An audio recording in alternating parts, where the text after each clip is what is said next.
Hola a todos y bienvenidos a Leyes sin Estrés. Estamos muy emocionados de tenerlos aquí para explorar juntos el fascinante mundo del derecho, sin complicaciones ni estrés. En este canal, nuestro objetivo es desmitificar las leyes y hacerlas accesibles para todos. No necesitas ser un experto legal para entender tus derechos y deberes. Vamos a tratar temas legales de una manera fácil, amigable y sin jergas complicadas. Además, proporcionaremos recursos prácticos, consejos legales y respuestas a preguntas comunes. Así que, si alguna vez te has preguntado sobre tus derechos en situaciones específicas, este es el lugar para estar. Este canal es un espacio interactivo. Queremos escuchar tus preguntas y comentarios. ¿Hay algún tema legal que te cause estrés? Déjanos saber y lo abordaremos en futuros episodios. ¿Qué tal a todos? Buenas tardes, buenas noches. A la hora que nos escuchen, muchas gracias. Yo soy Oscar Vázquez y hoy en el podcast vamos a platicar sobre una serie de delitos que me han estado consultando últimamente. Esto nos atañe a todos, todos pudiésemos ser partícipes de este tipo de delitos y son estos nuevos delitos o una modalidad de delitos de fraudes. Voy a ser muy particular porque han sido varias personas de diferentes ámbitos en diferentes lugares las que me han estado haciendo la petición de analizar ciertos asuntos. Obviamente son asesorías, no daré ningún dato en particular, pero estamos proyectando hacerles saber a muchas personas a través de algún medio televisivo incluso sobre lo que está ocurriendo. Y el contexto es este. Existe de pronto un grupo de empresarios o empresas que a su vez tienen un grupo de vendedores o personal que utilizan como que el nombre, y lo digo como el nombre, porque en realidad no tienen la capacidad técnica para desarrollar actividades como las que ofrecen. Voy a darles el contexto en general y después voy a partir hacia los puntos más particulares. Caso real 1. Una persona es invitada por una persona de un banco a realizar una inversión en otra empresa a la que ella le recomienda porque tiene dividendos muy adecuados. Desde ahí estamos en una condición de riesgo. Primero, las empresas que dan este tipo de servicios están todas reguladas, pero en el caso particular es una persona de confianza de mucho tiempo porque era ejecutivo de cuenta hacia esta persona que se dice, la vamos a llamar el cliente. Esta persona es invitada por esta otra persona, la vamos a llamar Femenina 1, y la Femenina 1, a su vez, trabaja para o un grupo o una empresa, porque desgraciadamente son empresas, que hacen contratos y le dicen al personaje número 1 o al cliente que te vamos a hacer un contrato con una capacidad económica de retorno como una inversión y te estaremos dando dividendos del 8 o del 7% mensual en las actividades que tú realices, con el dinero que tú tengas dentro de la empresa que nosotros estamos manejando. Ese es el primero. El segundo ejemplo consiste en algo similar, pero un poco más elaborado, en donde lo que te dicen y te ofertan es específicamente si existe ese porcentaje, que es del 8 hasta el 9%, en algunos casos hasta el 10%, y aquí viene algo un poco más interesante que vamos a llamarlo como el ejemplo 2. En el ejemplo 2, un grupo de vendedores especializados en clientes en el ramo de inversiones realizan sus carteras de clientes o realizan un tipo de recomendación dentro de su cartera de clientes e invitan a posibles inversionistas a participar en una empresa en donde esta empresa tiene una participación con una empresa americana que no es otra cosa más que una empresa con una cuenta de banco en Estados Unidos, no es otra cosa. Más lo hacen ver como si fuesen filiales de empresas más grandes en Estados Unidos. Y lo que ocurre aquí es que te pueden recibir dinero en dólares y al mismo tiempo te reciben dinero en pesos. Pero este dinero no va a parar a ninguna empresa diferente. Simplemente es la misma empresa que le traslada los fondos a su cuenta de banco en Estados Unidos. Y aquí viene lo interesante, pero también lo burdo de esta parte, que te ofrecen un porcentaje de dinero en relación a lo que tú inviertas de un 7, un 8, hasta un 10%, porque ellos están seguros, y así se promocionan, que son los únicos que tienen el algoritmo especializado para poder realizar tus inversiones en fondos seguros para poder obtener estos rendimientos. Ok, como ejemplo 3. El ejemplo 3 es idéntico al ejemplo 2. Lo que ocurre es que ocurre en otra entidad federativa. Esta está ocurriendo entre la Ciudad de México y el Estado de México y posiblemente en algunas partes, pero están directamente en el Estado de México esta segunda empresa. La tercera empresa se encuentra en Tijuana. Es exactamente el mismo esquema, son prácticamente los mismos contratos, pero aquí tiene un pequeño factor que va haciendo cada vez más complejo el que la gente desconozca y al mismo tiempo el que la gente tenga temor de denunciar. Lo que ocurre con esta tercera empresa es que supuestamente cada que tú invitas a una persona, o sea, ya se vuelve como un esquema piramidal. Cada vez que tú invitas a una persona para que invierta en tu negocio, en la inversión, te van a dar un porcentaje de cada una de las personas que tú invites a invertir en esta empresa. Esta empresa lo que hace es que, bueno, tú traes 10 personas y de cada una te van a dar 0.5%, dando un rendimiento a cada una de las actividades de lo que tú inviertes más lo que los demás invierten. Muy bien. Quiero explicarles a todos, y es importantísimo porque los fraudes de esta naturaleza se encuentran completamente regulados, primero en los delitos de fraude, en las entidades. Cada estado, recordemos, cada estado tiene un código penal específico, y cada código penal de la ciudad de cada estado es independiente de las leyes federales o del Código Penal Federal. Este caso en particular, estos 3 casos de los que les acabo de comentar, son de personas aisladas, son de personas que han sufrido, obviamente, mucha afectación económica, porque aquí viene lo delicado. Cada persona ha invertido un porcentaje de su capital, de sus ahorros, y han esperado rendimientos que al principio se los dan, meses. El factor es más o menos de 6 meses a un año en el que te reembolsan esa cantidad de dinero que estás invirtiendo a través de dividendos o de un pago de interés, digámoslo así, cada mes, porque así lo dice el contrato. Al terminar ese tiempo empiezan las fallas, los problemas y empieza a decaer. Significa que no te van a pagar. Bueno, esas condiciones son delito. Son delito dentro de cada entidad, porque eso se llama fraude, pero también existe un delito que es específicamente sobre la ley de instituciones de captación de crédito o de dinero.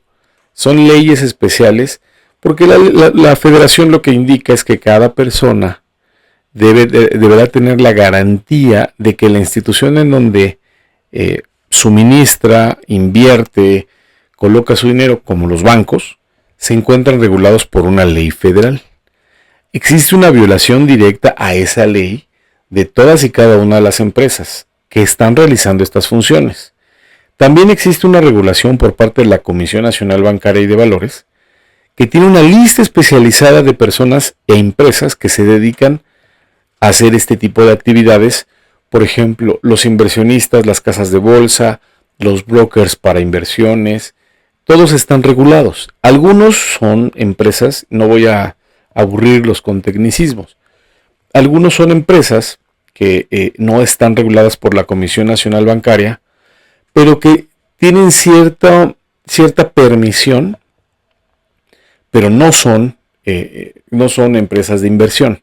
Son empresas de captación de recursos, pero para fines específicos. O sea, no te pueden estar ofreciendo dinero a cambio de tus inversiones si no se encuentran específicamente en una lista en la Comisión Nacional Bancaria y de Valores. Bueno, parecería esto como muy sencillo si lo explicamos como 3 casos. En el caso número 1, podríamos decir que existen aproximadamente 400 o 500 personas. Y si empezamos a hacer números, esto ya es preocupante. Porque el problema con el caso número 1 es que existen, al menos en la Ciudad de México, aproximadamente una lista de 250 empresas que pudiesen estar realizando estas funciones, al menos de las que la Conducef y la Comisión Nacional Bancaria tienen conocimiento. La Conducef Es una institución que regula los servicios financieros a particulares o los servicios a particulares, y la Comisión Nacional Bancaria y de Valores es el órgano federal encargado de regular todas estas actividades de inversiones, de pagos, de guarda de dinero, como los bancos, etc. Bueno, parece no tan simple cuando empiezas a ver números de esta naturaleza, pero lo delicado viene adelante.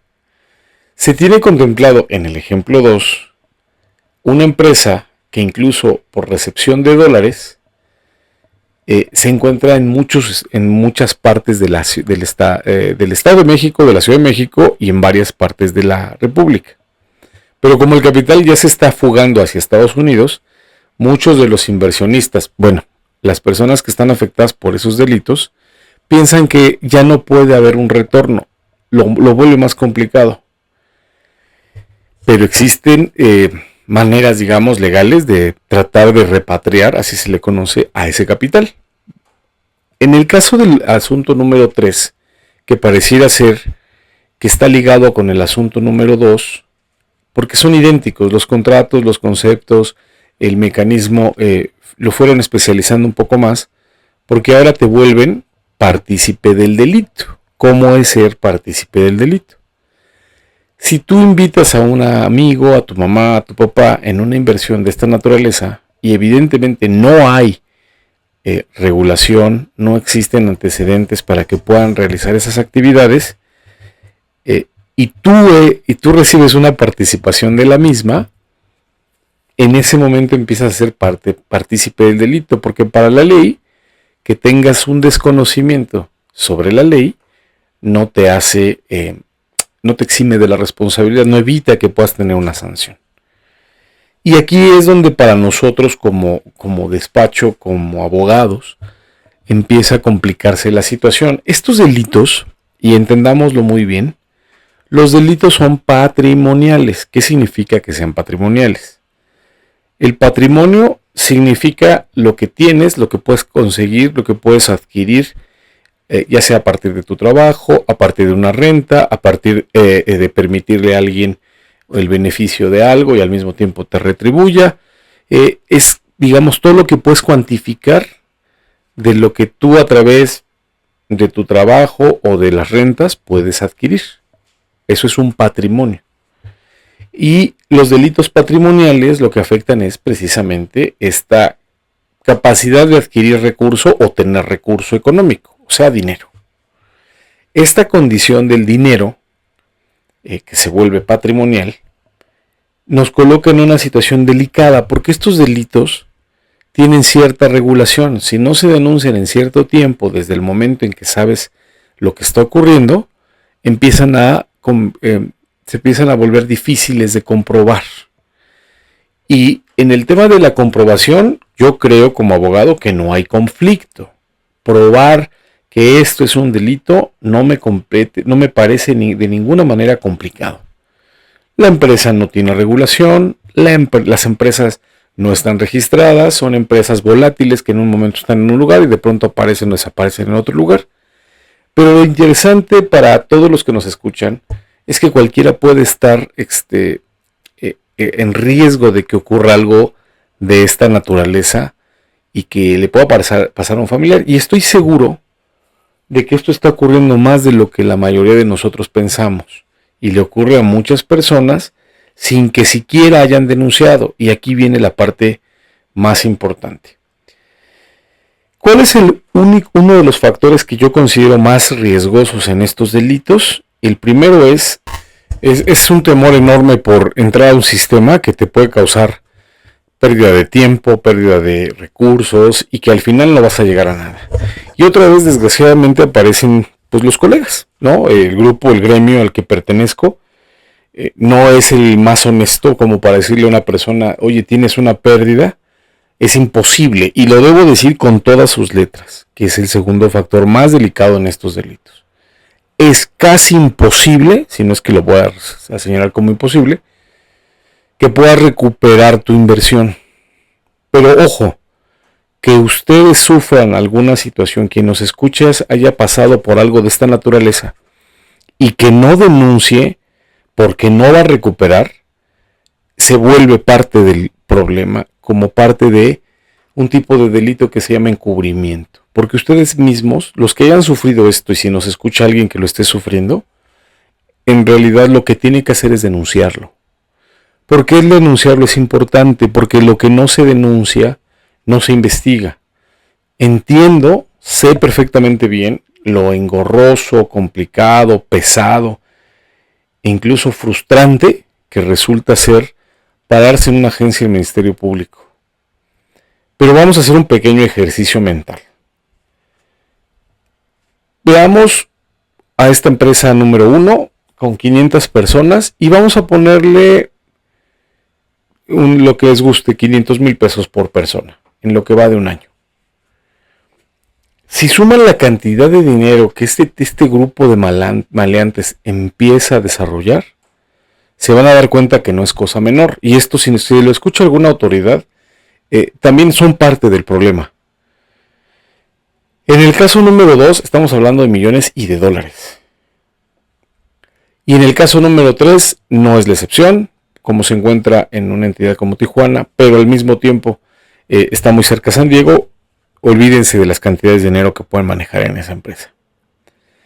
Bien, el problema radica es que si no denuncian, se vuelven partícipes del hecho como cómplices encubriendo el delito.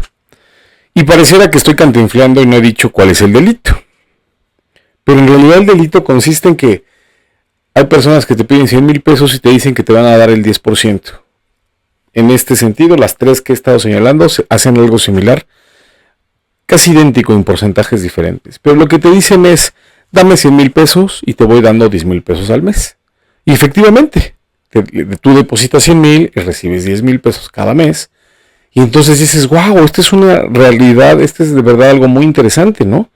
Y entonces inviertes más y tus dividendos empiezan a subir. Tu capacidad mensual, el retorno o la mensualidad que te pagan por tu inversión es mayor.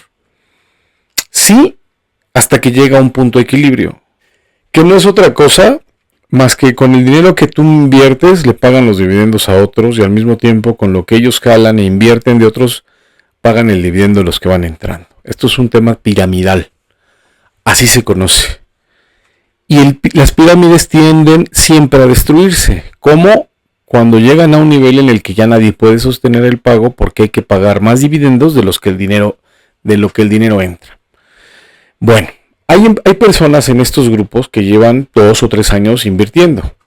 No quiero imaginar ni pensar de dónde sacaron el dinero. He escuchado de personas que incluso han vendido un departamento, una casa, etc., etc., vehículos, han pedido prestado porque sabían que el rendimiento era mayor aquí, entonces piden en otras empresas préstamos a un interés menor.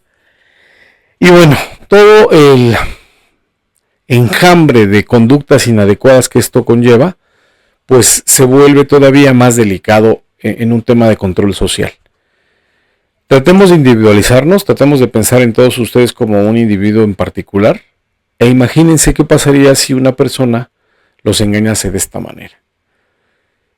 Tal vez parecería muy engorroso denunciar, que es el factor más delicado en esto, pero el segundo factor, y yo pienso más complicado, es que ustedes piensan, o todos los que sufrieron de esto piensan, que por no obtener el retorno de su inversión, porque es lo primero que nos dicen, es que yo quiero recuperar mi dinero.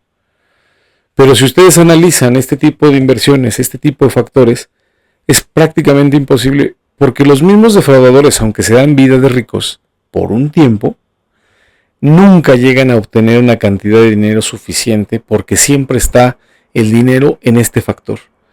Entregando, devolviendo, recibiendo, trayendo más clientes, recibiendo, trayendo más personas, engañando, cambiando de empresas. Y veamos este factor en particular. Cuando ustedes van a un lugar, estos son lugares muy bien estructurados, oficinas virtuales, corporativos, o al menos eso simulan, las actas constitutivas en muchas de estas empresas ya no reciben efectivo porque no confían en sus propios vendedores. Y entonces tú inviertes el dinero en una empresa, esa empresa a su vez lo recibe y lo reparte. Bueno, aquí hay un factor también que es de analizar. Obviamente ahorita es solo una plática, en algún momento o tal vez en el siguiente podcast hagamos un poquito más a profundidad el análisis del delito, que en realidad existen varios delitos, pero aquí hay otro factor también un poquito más complejo y que es totalmente una omisión, y esto es para cualquier autoridad que nos escuche. Cuando tú tienes una empresa en este país, estás fiscalizado desde el momento en que tienes una cuenta de banco. Fiscalizado significa que la autoridad, el SAT, está revisando tus movimientos mes con mes y que incluso te da cierto tiempo para declarar impuestos, para hacer declaraciones, hacer los pagos. Y he sabido de empresas que se tardan una semana o dos en pagar y llegan visitas directamente a las oficinas a pedir el cobro de los impuestos del mes anterior que no has pagado. ¿Qué ocurre con estas empresas? ¿Qué ocurre con este grupo de delincuentes? Debo decirlo, es un grupo pequeño. No es que sean muchísimas empresas, no se les haya ocurrido a muchos. Tienen un perfil de banqueros. La mayoría de estos personajes salieron de bancos, de empresas, de casas de empeño, de casas de bolsa, de brokers de inversión. Por eso conocen y por eso los engañan y por eso hacen creer que existe toda una infraestructura atrás de estos embustes, estos engaños. No es culpa de ustedes si alguno de los que nos escucha está sufriendo o sufrió este tipo de situaciones. No es culpa de ustedes. Estos grupos lo que hacen es analizar precisamente qué factores han funcionado y qué factores no funcionan. Por eso es tan perfecto, o por eso parece tan perfecto el momento de que ustedes ingresan a este tipo de fraudes. ¿Cómo prevenir esto? Hay varias maneras de hacerlo. Voy a listar unas muy cortitas. La primera es verificar quién te invita y cómo te invita. Verificar el lugar en el que se encuentra, cómo lo rentan, si es una oficina virtual, qué capacidad tiene la empresa para moverse del lugar de una manera rápida. Tercero, obviamente la empresa, la institución, si está registrada dentro de la lista de las empresas que pueden o no recibir dinero para inversiones. Y como cuarto punto y más importante es quién te está atendiendo. La persona que te está realizando el contrato dice ser Juan Pérez. Y en su credencial tú ves Juan Pérez. Pero su credencial la puede hacer en ese mismo momento, en esa misma empresa. Puede tener 10 a nombre de diferentes personas. ¿Qué te hace pensar que ese nombre es el real? ¿Por qué no se llama de otra manera? Y muchos dirán, es que tiene Facebook, es que tiene, yo lo he visto, está muy fácil, Es exactamente el factor. Les hacen creer que es una persona común, es una persona que es muy fácil de localizar, porque lo primero que buscan es un nombre en Facebook. Pero eso no es una referencia. La referencia, e incluso esta última sobre la identificación de quién te atiende, podría ser una credencial falsa. Hemos visto infinidad de factores de esta naturaleza que nos permiten observar cómo van evolucionando estos grupos delictivos y cómo es que van tratando de hacer menor riesgo con mayor beneficio. Se los digo a todos los que nos escuchan, de verdad estas empresas no son otra cosa que una enorme bola de nieve, que en cualquier momento van a destruirse. El factor es que esta gente tampoco es que esté ganando todo el capital. Claro que hay un recurso importante y será tal vez una o dos manos las que se enriquezcan. Pero todos los demás son vendedores que por eso están todo el tiempo buscando personal. Para tratar de seguir embaucando y tratar de sostener estas pirámides.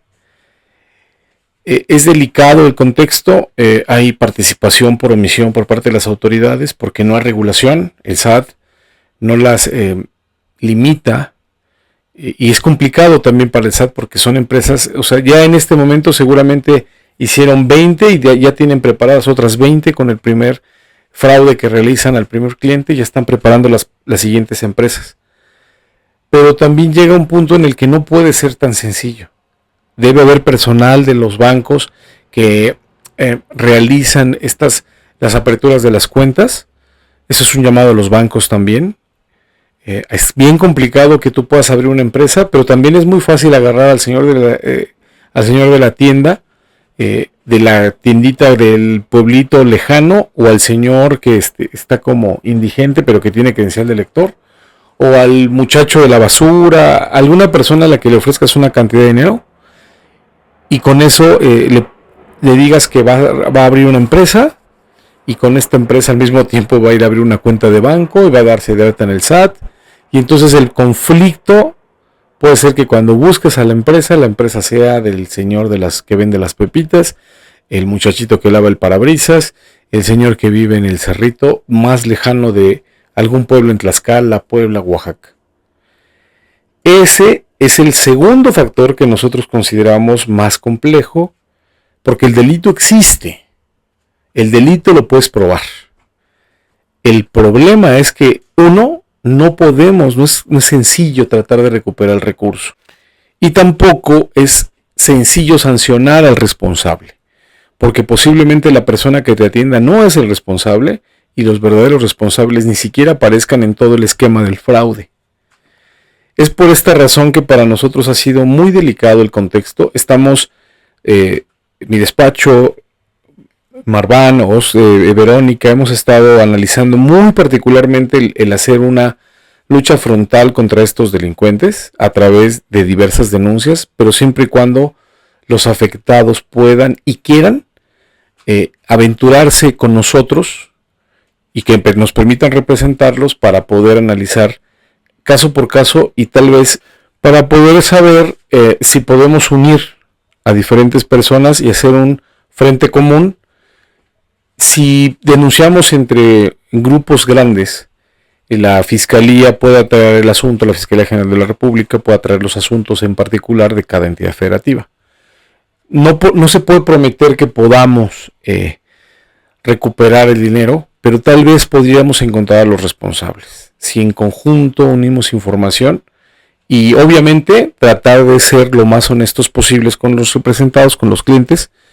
Y les voy a decir por qué. En el caso número 3, en la zona de Tijuana, de pronto había un grupo de 200 personas afectadas. Y supe, porque a mí me llegó una de esas personas, me dijo que quería que yo tramitara el asunto de manera individual, porque no quería hacer del grupo de las personas que se fueron con un despacho. Y el despacho les dijo que efectivamente ellos iban a recuperar el dinero de esas 200 personas. Para empezar, los engañaron. En segundo término, no sabía ni siquiera a qué se estaba enfrentando, porque hizo una denuncia genérica cuando cada una de las personas tiene un contrato individual. Entonces, de pronto hicieron como una denuncia genérica de todo lo que está pasando y se fueron sobre el grupo. Y este grupo, pues en realidad tampoco tiene complicación, porque el contrato es el que les comentaba, en donde todos son partícipes de un porcentaje. Todos fueron socios de la empresa en este tipo de actividades. Entonces, el propio abogado acaba de denunciar a sus clientes el haber sido copartícipes del delito en ese fraude. Entonces, cuando no se analizan las cosas adecuadamente, pueden surgir errores. Y otra cosa, en ese caso en particular no se denunció el delito del fuero federal, de la ley de instituciones de crédito. Es obvio que los alcances a los que se proyectan, primero, no son reales. Segundo, posiblemente ni siquiera los conozcan y se haya prometido, como en muchos casos en mi materia, cosas que ni siquiera se saben que se van a cumplir. Aquí debemos ser tajantes y honestos con todos los que nos están escuchando. En esos delitos es muy complicado recuperar recursos, o sea, lo que se invirtió, lo que se perdió. Y segundo, descubrir exactamente quién es el que los está defraudando, a menos que se haga una investigación profunda. ¿Qué se dice profundo?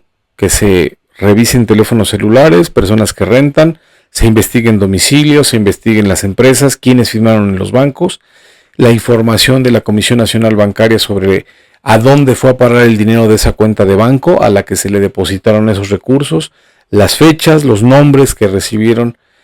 Parece muy sencillo lo que acabo de enlistar, pero estamos hablando de muchos factores que son complicadísimos en nuestro sistema para poder descubrir la información que queremos y que necesitamos para integrar un delito de esta naturaleza, o bien buscar a los responsables. Ojo, y como punto conclusivo de esto es, si han sido víctimas de algo de esta naturaleza, denúncienlo, ya sea a través de un abogado o de manera individual. Segundo, si alguna persona les está ofreciendo algún dividendo, alguna inversión, algún interés por la inversión, algún retorno, verifíquenlo con lo que ya les hemos comentado. Es bien complejo, muy delicado, porque incluso es el primo, puede ser el tío, puede ser el sobrino, puede ser un familiar, alguien a quien inviten a trabajar, que sepa del asunto pero que no le importe por el hecho de llevarse un porcentaje. Tengamos mucho cuidado entre todos para este tipo de delitos y vamos a ir analizando esto un poquito más cada vez y iremos dando esta secuencia también de lo que hemos visto, lo que ocurre y tratar de hacerlo lo más ágil posible. Traté de no hacer el podcast tan largo, pero es un tema impresionantemente amplio, muy específico, muy delicado y que nos compete a todos. Les agradezco muchísimo el tiempo que le dan al espacio y nos vemos pronto.